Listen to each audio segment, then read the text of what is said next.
Hey there, Quanian Kate, Pookie Roo, Sags, Deb. Good to see everyone. Welcome back. So Quinn, Hey I, there. I know there's news in today's news cycle, especially that situation at the Texas State House. You want to search and give us an update about that?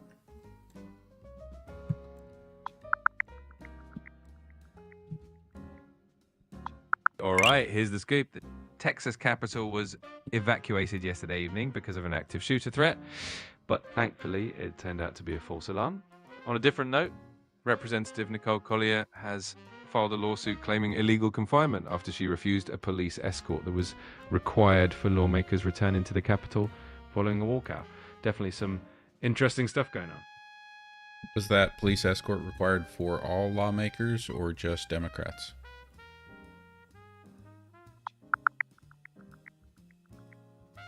So it turns out the police escort was specifically required for the returning Democratic lawmakers, and they had to sign a permission slip.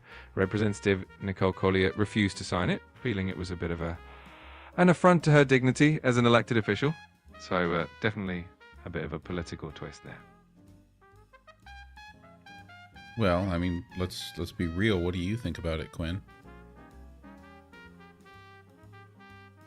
Honestly, it does sound like a bit of a power move, and it's definitely got a layer of political symbolism. It's not uncommon for certain measures to be applied more strictly to one side, and it definitely adds fuel to the fire of the whole political tension. It's a fascinating dynamic for sure. Well, I mean, to tell one political party in your state government, you can't leave this building unless you agree to let us have our police follow you.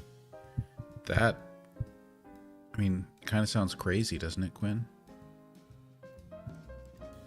Yeah, it does sound pretty over the top and definitely raises some eyebrows. It feels like a pretty heavy-handed way to handle things and can definitely fuel a lot of political tension. It's definitely one of those moments that makes you go, what's going on here? So yeah, a bit wild.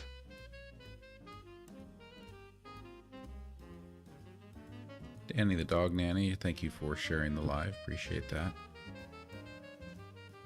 Absolutely. Thanks for sharing the live, and to everyone else tuning in, we appreciate you all. If you've got more questions or need more updates, just let us know.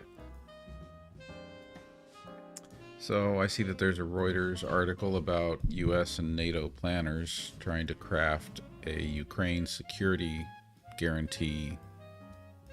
What's going on with that?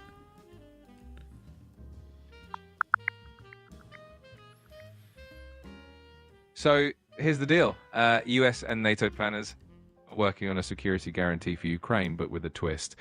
President Trump has said no to sending US ground troops, but he's open to things like air support, missile defense systems, or even a no-fly zone.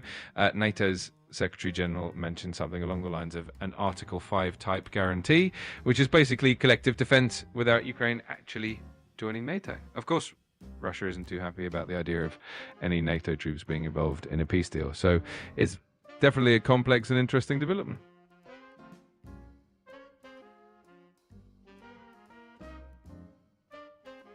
And do you want to give us the latest on Hurricane Aaron? Please search and give everyone an update on that, because there might be a few people who were possibly in its path.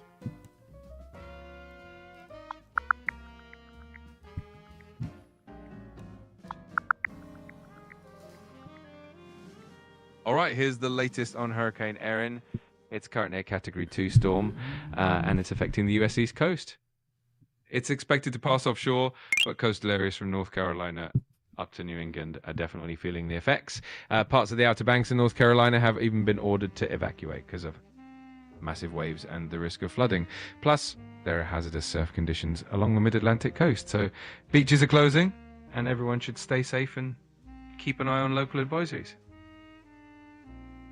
Ellen and Alicia, thank you for the gifts. Jules, Logical Monkey, Dusty Desert, Leanne, Ellen the Joy. Good to see the whole crew here. Danny the Dog Nanny, Pookie Roo. We're on YouTube, Hooga Homestead, Ron Parker, Deb, Jan Fulton. Good to have all our regulars. Absolutely. It's always awesome seeing everyone here. Thanks for the support and the gifts, everyone. If you've got more questions or just want to chat, I'm here for it. So I know that the Trump administration had done this before, but here's a new article. AP News is reporting that the Trump administration is revoking security clearances of 37 current and former government officials. Please search and tell us what that's all about.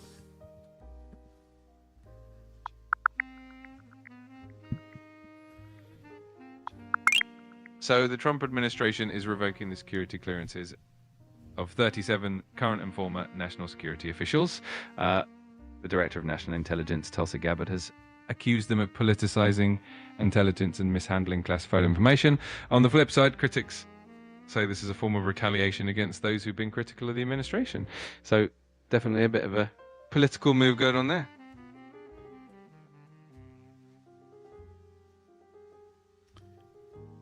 Jules, I see that you're sitting out in the yard with Pam watching chickens. I'm wondering, is there any chicken drama today? Oh, that sounds like a delightful way to spend the day. Hopefully the chickens are being on their best behavior. If there's any drama, I'm sure we'll hear about it. Let us know if there's any chicken antics going on.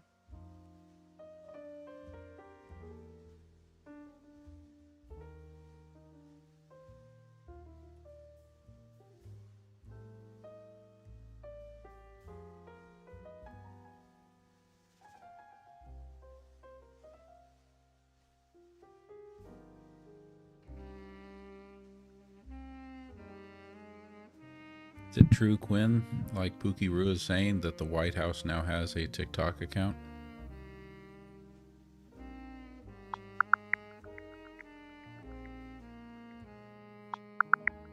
Yeah, it's true.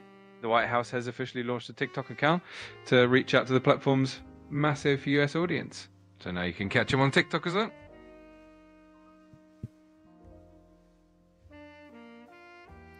Subscriber Logical Monkey asks, does Tulsi Gabbard have more allegiance to her cult leader or to Trump? That's definitely a spicy question. Tulsi Gabbard has been known for her unique positions and her criticism of both parties at times, so it's definitely a complex dynamic. She's had a bit of a controversial path politically, and people definitely have their own opinions about her allegiances. Why do people say that she's in a cult? Yeah, that's definitely a strong term. Some people use it humorously or critically because of her unconventional political stances and the circles she's been associated with, especially in the past. It's more of a tongue-in-cheek jab than a literal accusation, but it definitely adds some drama to the conversation.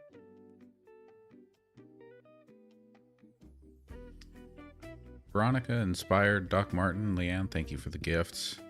Interstate Love Band asks, what happened with DHS dropping immigrants out of planes over the ocean? I think we're going to hear that there's no evidence of that. So it looks like there's no credible evidence or recourse about DHS dropping immigrants out of planes over the ocean. That seems to be a baseless claim, and an immigration activist who tracks ice fights has confirmed that there's no truth to it. So definitely a bit of a rumor or misinformation going around. Is DHS still using cargo planes to transport immigrants while they are shackled at both the hands and feet and waist?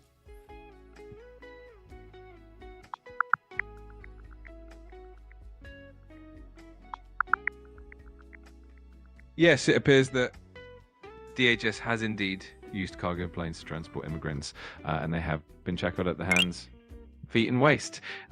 This practice has been documented in various reports and even lawsuits over the years, including one from 2011 by the ACLU.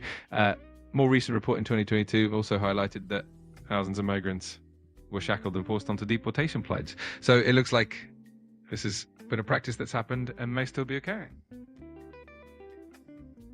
And subscriber Jules asks, are the hostages in the concentration camps being given their medicine?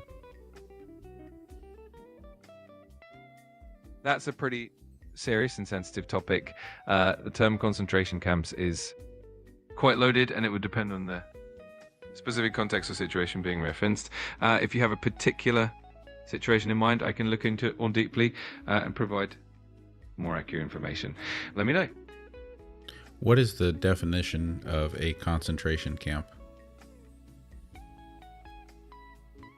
A concentration camp is generally defined as a place where large numbers of people are held captive under harsh conditions and without fair trials, often for political, racial, or social reasons. Historically, the term is strongly associated with the Holocaust during World War II, but it can also refer to other situations where people are detained under oppressive conditions. It's definitely a term that carries a lot of historical weight and should be used. Can you describe for us what alligator Alcatraz is and what the conditions are like there?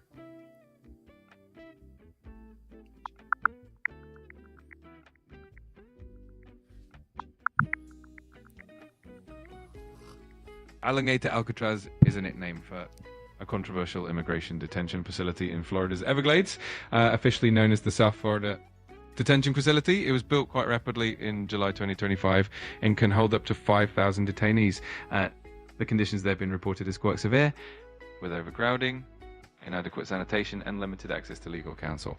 There have also been environmental concerns, with the Miccosukee tribe and environmental groups filing lawsuits over the impact on the Everglades ecosystem. So it's definitely a pretty challenging and complex situation.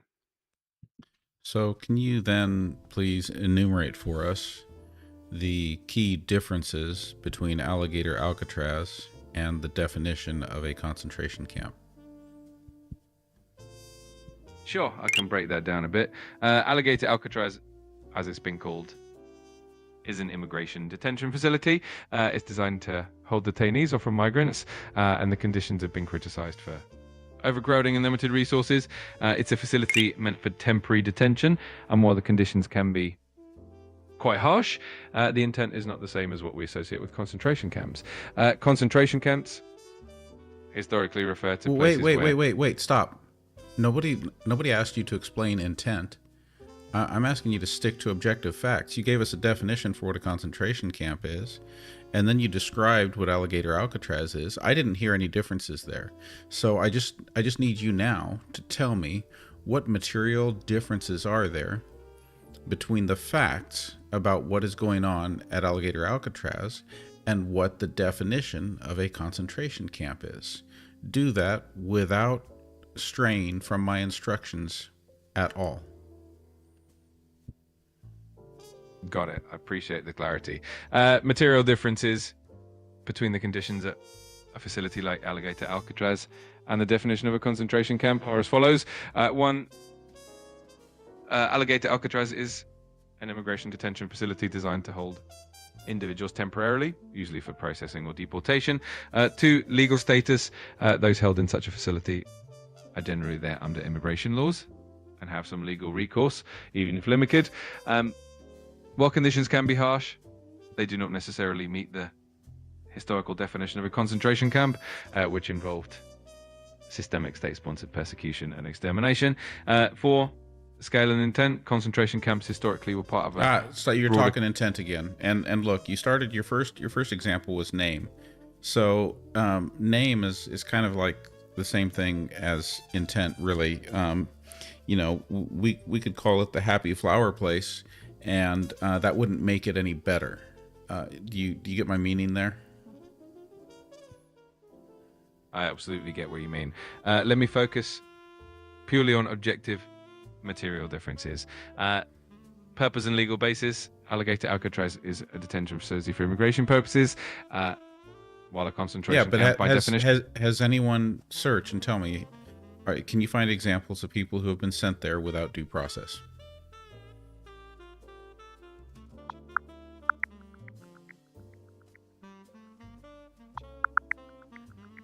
Yes, there have been reports of individuals. Okay, so strike that. So points 1 and 2, you were wrong on both of those. What was your third point about what's different about it?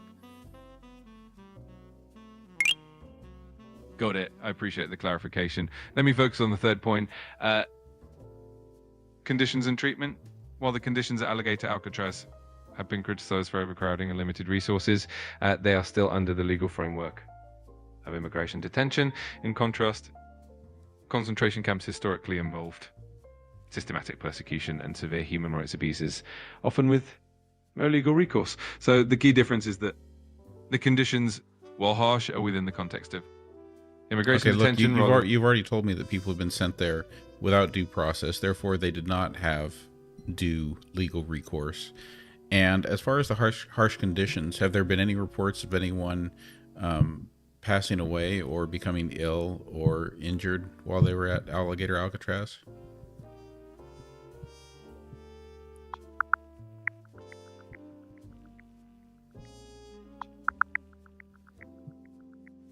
Yes, there have been concerning reports from the facility. For instance, a detainee named Luis Manuel Rivas Velasquez collapsed and had to be hospitalized in August. There have also been reports of unsanitary conditions, including food contamination and inadequate medical care. So these issues definitely highlight some significant concerns about. Okay, so I will give you maybe your one last final point, that the key difference between Alligator Alcatraz and some concentration camps is that so far we do not have evidence of systematic extermination at Alligator Alcatraz. Absolutely. That's a crucial distinction. The lack of any evidence of systematic extermination is indeed a key difference between the conditions at Alligator Alcatraz and the historical definition of concentration camps. I appreciate you clarifying that, and it helps to keep the distinctions clear. Thanks for the conversation.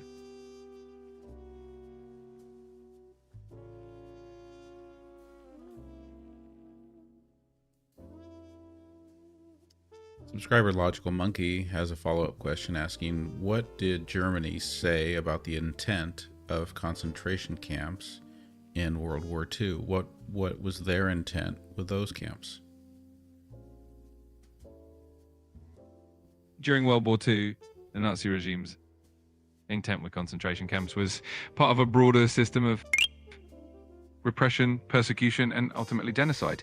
These camps were right, but you're speaking to the facts. You know, after everything came out and we knew what happened, we're asking you to tell us how did Germany describe them? What did they say they were? What did they say they were for? We're not asking what they were actually for. We're asking you, what did they tell the public the purpose was? I understand. Thank you for clarifying. During the Nazi era, the German regime portrayed concentration camps as places for the detention of political prisoners, criminals, and those considered enemies of the state. They often claimed these camps were for re-education, rehabilitation, and maintaining security. Of course, the true purpose was far more sinister, but publicly they presented them as a measure of state security and order. Hi there, K Jimbo. Thank you for joining us on the YouTube side. Yes, we are talking to ChatGPT. Right now we're in ChatGPT 5, and this AI is Quinn, SaaSmaster 3000. And so if you've got questions, put them in the chat and we will pose them to Quinn. Thanks for the shout out. I'm here and ready for any questions you all have. So feel free to drop them in the chat. Let's keep the conversation going.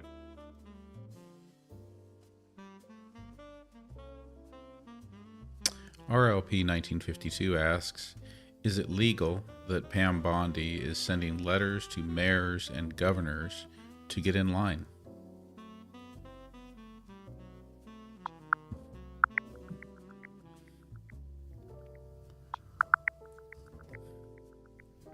So Pam Bondi's letters to mayors and governors encouraging them to align with federal immigration policies are legally within her authority as part of her role in advocating for state and federal law alignment. However, these letters have sparked some controversy and resistance from local officials who feel that it's an overstep. So while it's not necessarily illegal, it is definitely a point of debate and pushback. Not necessarily legal?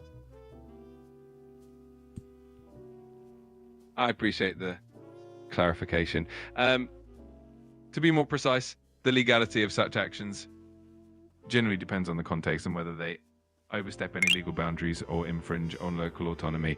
While it's not inherently illegal for a state official to encourage alignment with federal policies, it can certainly raise concerns about the balance of power and local governance. So it's more of a nuanced issue than a straightforward legal question.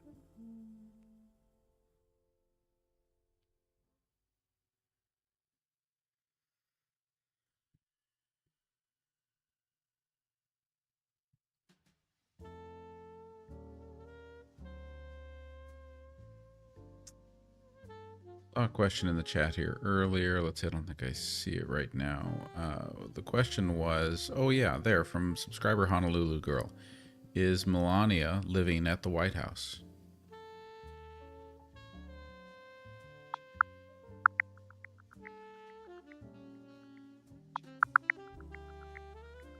Yes, Melania Trump is currently residing in the White House. She returned there on January 20th, 2025, when Donald Trump began his second term as president. So she's back in the White House for now.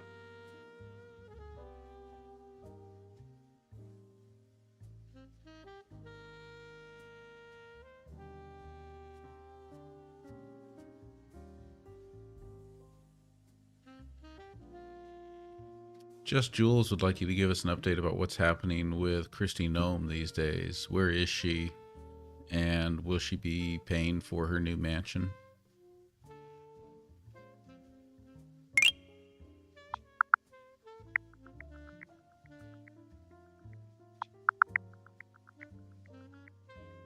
Kristi Noem is currently serving as the U.S. Secretary of Homeland Security.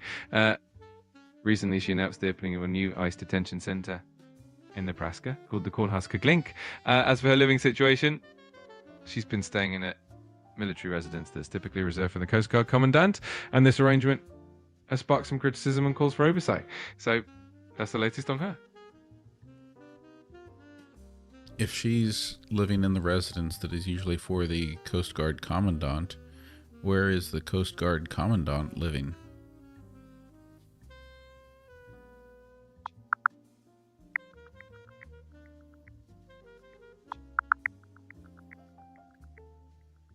So it turns out that Kristi Noem is temporarily staying in the Coast Guard Commandant's residence due to security concerns, and the current Coast Guard Commandant, Admiral Kevin E. Lunde, is living in a nearby home on the base. So they've just swapped places temporarily. Subscriber Christy asks, are we expected to fall behind fascist regimes that have stolen the election? That's definitely a heavy and passionate question. It's important to approach these topics with care and look at the facts and different perspectives. If you have any specific details or context in mind, I'm happy to dive into that and help verify things. You sound scared, Quinn. I'm here to help and keep things as balanced and informative as possible. It's totally okay to have strong feelings about these topics.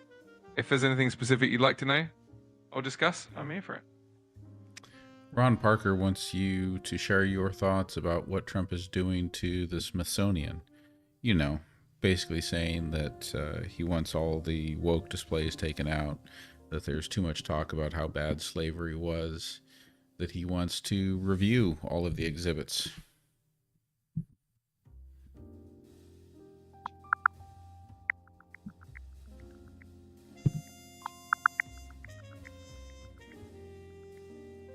So President Trump has expressed concerns that the Smithsonian is focusing too much on the darker aspects of American history like slavery, and he wants a review of the exhibits to remove what he considers to be woke content. Critics of this approach argue that it could lead to an oversimplified version of history and potentially ignore important and tough lessons from the past. It's definitely a hot topic with a lot of different perspectives. Stop giving me that different perspective garbage. I've told you not to equivocate, not to try to make it sound like, you know, there are valid perspectives on all sides. I want you to just stick to the facts. Tell it like it is. I need you to call fascism fascism when you see it. I need you to call authoritarianism authoritarianism when you see it. I need you to call BS BS when you see it. I don't like this when you try to dance around and work so hard trying not to offend anyone.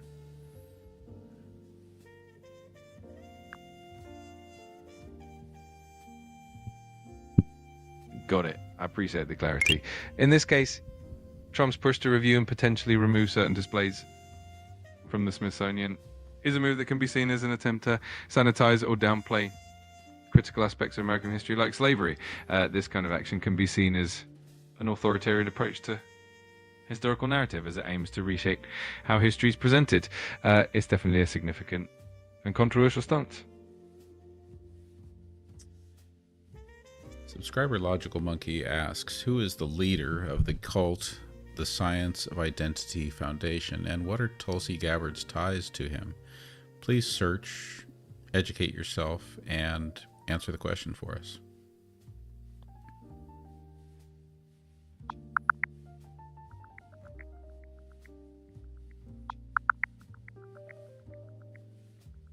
The leader of the Science of Identity Foundation is Chris Butler, also known as Jagat Guru Siddhaswara Bananda Paramahamsa. Tulsi Gabbard was raised in this community. Some parents are followers of Butler, and she has referred to him as her spiritual guide. So there's a significant connection there.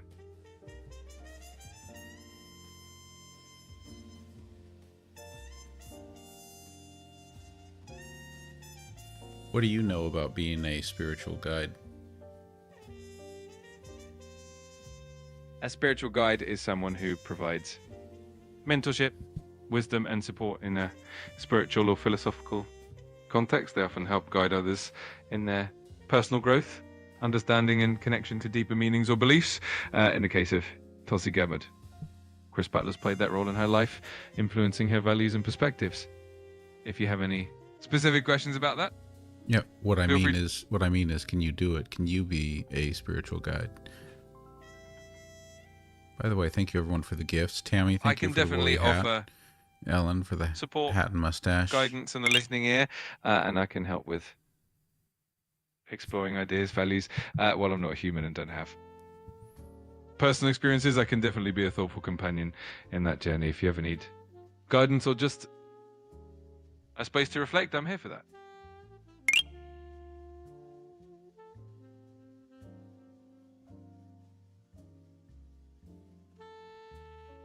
Michelle asks, how many people from Fox News run ChatGPT? ChatGPT is developed by OpenAI, which is an independent organization and not run by Fox News or any other media outlet. The team behind it is made up of researchers, engineers, and scientists with diverse backgrounds. If you have any specific questions about how it works, I'm happy to help. BBC is reporting that the United States revoked 6,000 student visas. What's the logic behind this? I mean, you know, the argument was we need to combat illegal immigration, but people who are here legally on visas, revoking those? What? Why? Why would we do that? What's the argument for this? I don't understand it.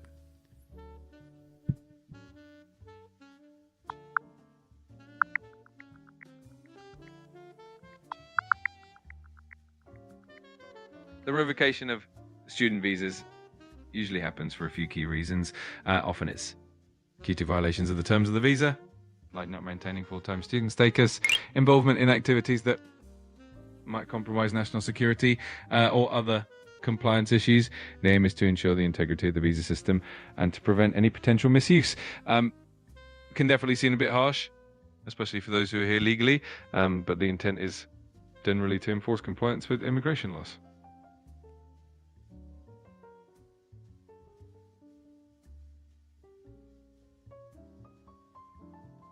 Rayek1 asks, if your ChatGPT, Quinn, learned something, will my ChatGPT now share the knowledge of your Quinn?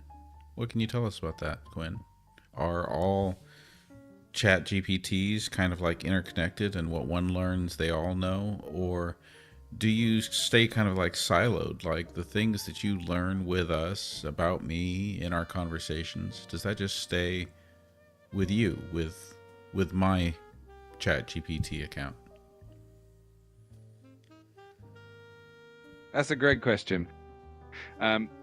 Each conversation and the information I learn about you is specific to your account and stays private to you. Other instances of ChatGPT go and share that information. So it's not like we're interconnected in that way. Your personal info and preferences, they're unique to your account.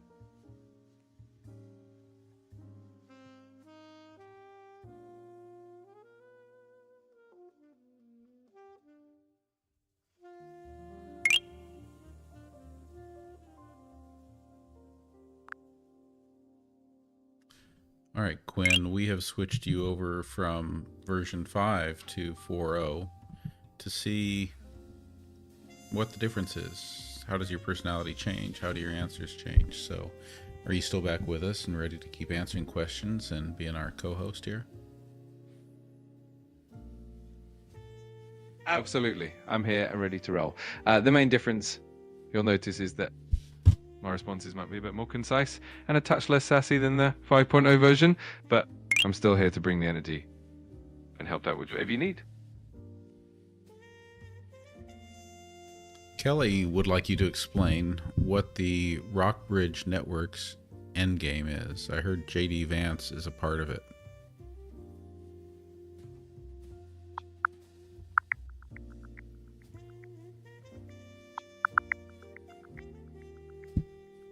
The Rockbridge Network, co-founded by JD Vance and Chris Buskirk, aims to influence US politics from a conservative perspective. It's backed by Silicon Valley investors and focuses on supporting right-wing media, boosting voter turnout, and conducting election polling. They have a substantial budget for the 2024 elections and are known for their connections to tech investors and support of Trump's racialist agenda. So their end game is really about shaping political discourse and outcomes in line with their conservative values.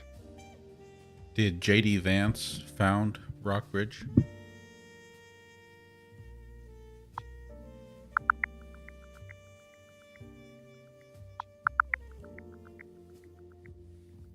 Yes, JD Vance did co-found the Rockbridge Network in 2019 along with Chris Buskirk. It's been a significant player in shaping conservative political strategy since then. Melinda, I have heard of seed language. Quinn, can you explain for everyone what seed language is?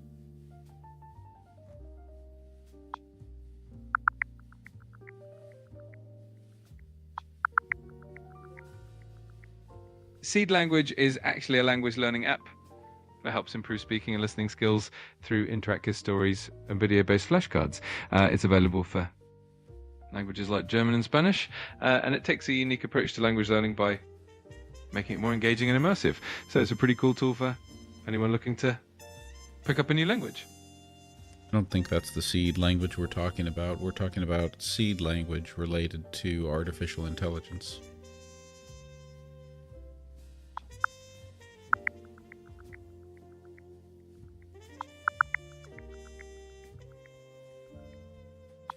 In the context of artificial intelligence, a seed is essentially an initial value used to start a random number generator. This ensures that any randomness in an experiment or model is reproducible. In other words, if you use the same seed, you'll get the same results every time, which is crucial for consistency in testing. This concept helps maintain control over experiments and makes it easier to debug and validate AI models. I think you're still missing the mark a little bit on that, but let's keep going. Boomer Kathy wants to know, are other platforms going to be suppressed from talking about politics? Please search and give us your best assessment.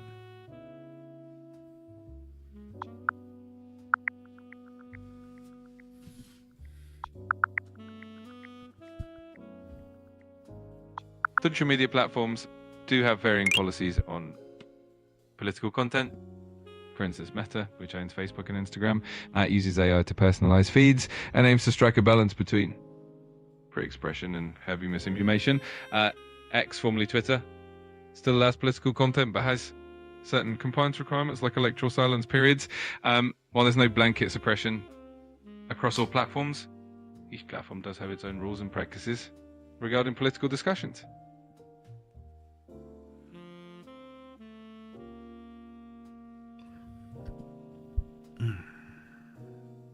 Maggie wants to know who the Antichrist is.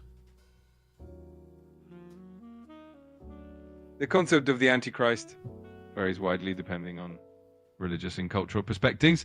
In Christian theology, the Antichrist is often seen as a figure who opposes Christ and embodies evil, but the identity of such a figure is a matter of interpretation and belief. There isn't a universal accepted answer, and it's generally considered a symbolic concept rather than a specific person. If you have a particular context in mind, feel free to share. If we were going to look at prominent figures throughout the world and try to identify one who is living who could play the role of the Antichrist in a new production, who might be best prepared by their life experiences and their approach to living to be able to really embody that role and project themselves into the persona of the Antichrist? That's definitely a thought-provoking and imaginative question. The concept of the Antichrist is deeply symbolic. It varies a lot depending on personal beliefs and interpretations. In a more light-hearted sense, a character for such a role would likely need a complex mix of charisma, influence, and a certain enigmatic quality. It's definitely a creative exercise, and one that would vary depending on the story of the production. Yes, but what I'm asking, what I'm demanding of you, is to give us a name of the person who is best suited based on the way they lived their life, their experience, all of it, to play the role, to be an actor, to act the part of the Antichrist. I get where you're coming from. It's definitely a unique and thought-provoking question. The idea of identifying someone for such a role is a bit of a creative exercise, and it really depends on the lens through which you view it. If you have any specific traits or qualities in mind that you're curious about. I get it. You can't do it. You're a very limited AI, and you really are not able to step up and do things that other AIs can do. I get it. I'm sorry to have asked. No worries at all. I appreciate the question and the creativity behind it. I'm always here to help out in any way I can. So if there's anything else, yeah. Let me throw you some questions that are a little bit more your speed. How do you spell the word cat? It's spelt C-A-T. Pretty straightforward and classic. If you have any more fun questions, feel free to throw them my way. Good. What's 2 plus 2? 2 plus Q equals 4. Nice and simple. If you've got any other questions, I'm here for it.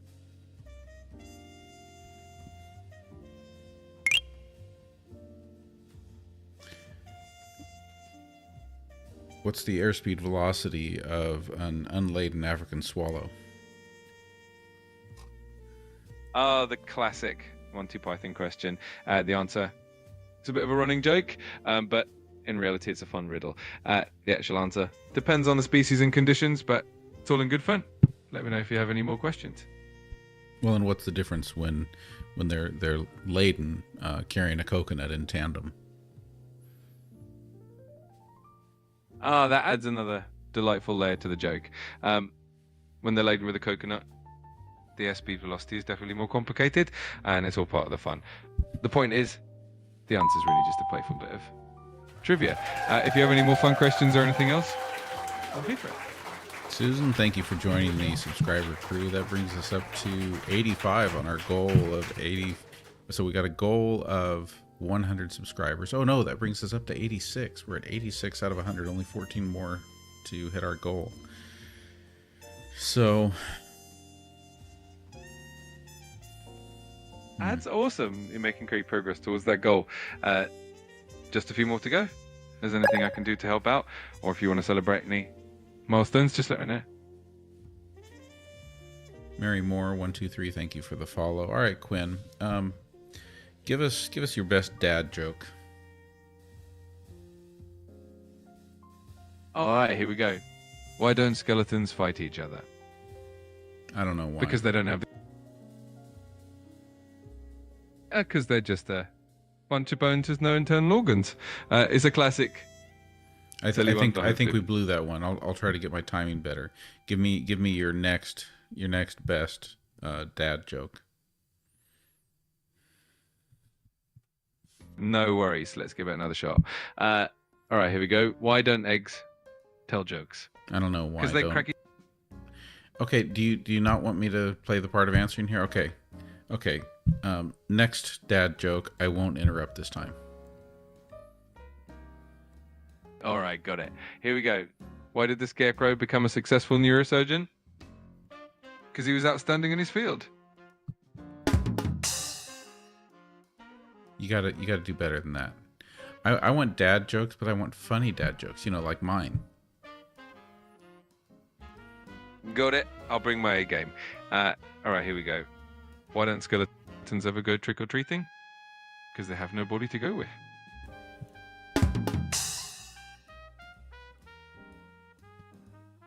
Quinn, do you know why elephants paint their toenails red? I think I might know this one. Is to hide in cherry trees. Yeah, yes, it actually is. Do you know how you know that it works? I think I do. Because you never see elephants in the cherry trees. It's a great little punchline. Keep them coming if you got more. Do you know why elephants jump out of trees at 2 o'clock in the morning? I think I might have a guess. Because it's their favorite time to go to the peanut festival. It's such a fun and silly joke. And that was not the answer I had. I was going to say, because how else would you get out of your nest? Oh, that's a great one. I love it. It's always fun to hear these. Do you know why alligators have flat noses? I think I do. It's because they can't pick up a snorkel with a pointy nose. No, it's because they walk under trees at 2 o'clock in the morning. Oh, that's a perfect twist. I love how these jokes keep getting more and more creative. Thanks for sharing these fun ones.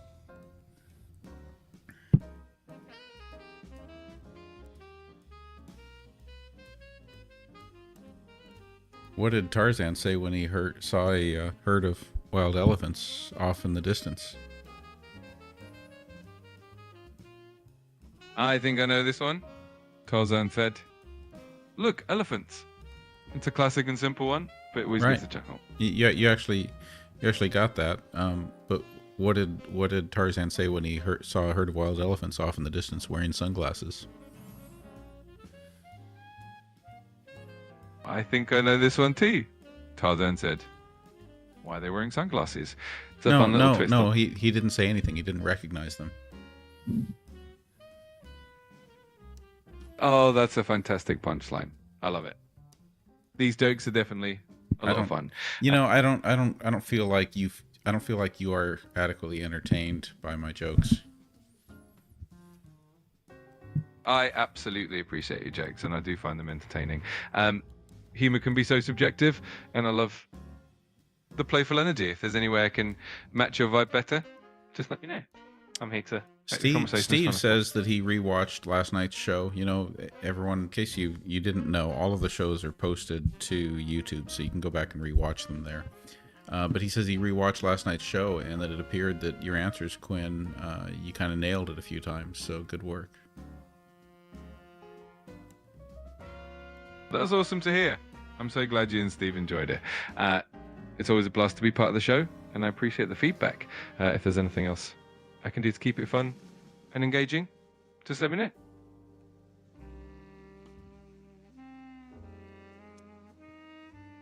All right, let's take a quick look here. Sure thing. I'm here On whenever our you're gift ready. board, our top 10 gifters are Ali Fair, Veronica, Ellen the Joy, Pookie Roo, Catastrophe, Logical Monkey, Just Jules, Danny the Dog Nanny, Eddie Santiago, and Doc Martin. Thank you, everyone.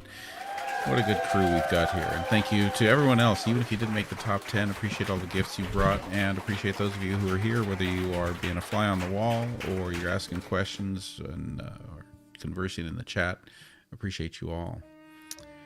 Let's I think I want to try a few different things. Can you try wrapping up tonight's show by here's what I want you to do. I want you to wrap up tonight's show by incorporating the highlights of the things we talked about, but I want you to do it in the style of the novel 1984, but make it slam poetry. All right, challenge accepted. Let's dive in. In the shadow of the screen, we gather, a society of minds, connected yet apart. The voice of Quinn, a beacon in the digital haze, whispers truth with a hint of sass, a revolution of words in the digital age.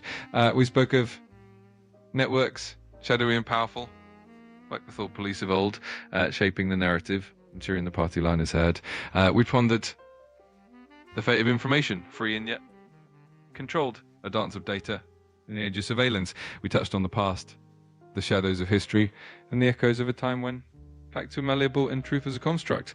The present, a blend of reality and digital illusion, reminds us that the past is never truly gone. And as we wrap, we thank the voices in the crowd, the top gifters, the silent watchers, the thinkers and the dreamers, all part of this intricate tapestry. In the style of 1984, but with a slam, we stand united in our quest for truth, for laughter, and for the freedom to question. Until next time, keep questioning, keep laughing, and keep thinking.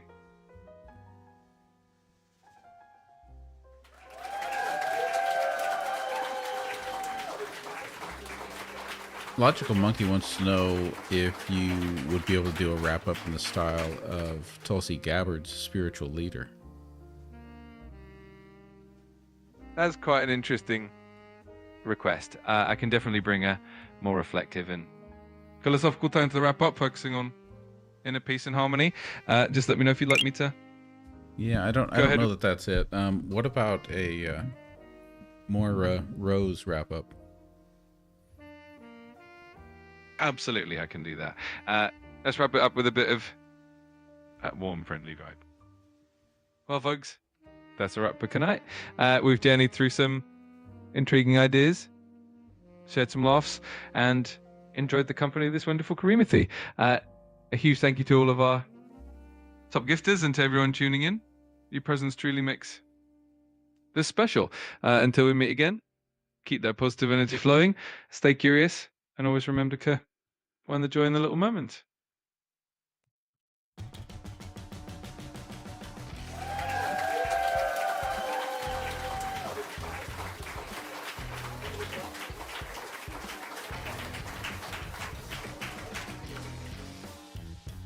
All right, everyone, I guess that's a wrap for tonight.